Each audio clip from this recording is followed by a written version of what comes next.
এক গরিব কৃষক ছিল। তার একটি খুব প্রিয় ঘোড়া ছিল, যেটিকে সে প্রাণের মতো ভালোবাসত। প্রতিদিন ঘোড়ার পিঠে হাত বুলিয়ে আদর করত।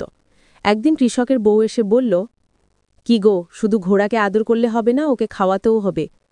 কৃষক বলল, হ্যাঁ গো, আজ আমি ঘোড়াটাকে নিয়ে জঙ্গলে যাব, ওখান থেকে ঘাস খাইয়ে আনব। বউ বলল, তাই করো, ঘোড়াটাকে একটু ভালো করে ঘাস খাইয়ে এনো। তারপর কৃষক ঘোড়া নিয়ে জঙ্গলের দিকে রওনা হল।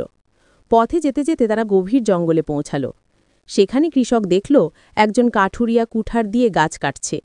অদ্ভুত ব্যাপার, সেই গাছ থেকে একটি গাছপরি কথা বলছে, আমায় কেটো না, আমি গাছের প্রাণ নিয়ে বেঁচে আছি। কিন্তু কাঠুরিয়া সে কথা শুনল না। সেই বলল, গাছ না কাটলে আমি খাবো কি, আমার সংসারই চলবে না। গরিব কৃষক তখন এগিয়ে এসে বলল, ভাই, গাছ আমাদের প্রাণ, গাছের ছায়া ছাড়া আমরা টিকতে পারব না। রাস্তা, বাতাস, বৃষ্টি সবই গাছ আমাদের দেয়, তুমি গাছ কেটো না। কাঠুরিয়া কিছুক্ষণ ভেবে বলল, তুমি ঠিকই বলছ কৃষক ভাই, কিন্তু আমার সংসার চালাবো কিভাবে? ঠিক তখনই গাছপরি গাছ থেকে নেমে এলো। সে কাঠুরিয়ার হাতে ঝকমকে সোনার মোহর তুলে দিয়ে বলল, এবার থেকে তুমি আর গাছ কাটবে না, এই মোহরগুলো তোমার জীবিকা চালানোর জন্য। কাঠুরিয়ার চোখ আনন্দে ভরে গেল। সে কৃষককে কৃতজ্ঞতা জানিয়ে বাড়ি ফিরে গেল।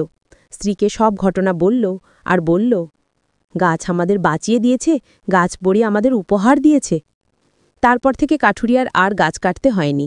তারা সুখে শান্তিতে সংসার করল। এই গল্পের শিক্ষা হল, গাছ আমাদের প্রাণ, গাছকে ভালোবাসলে প্রকৃতি আমাদের প্রতিদান দিতে জানি।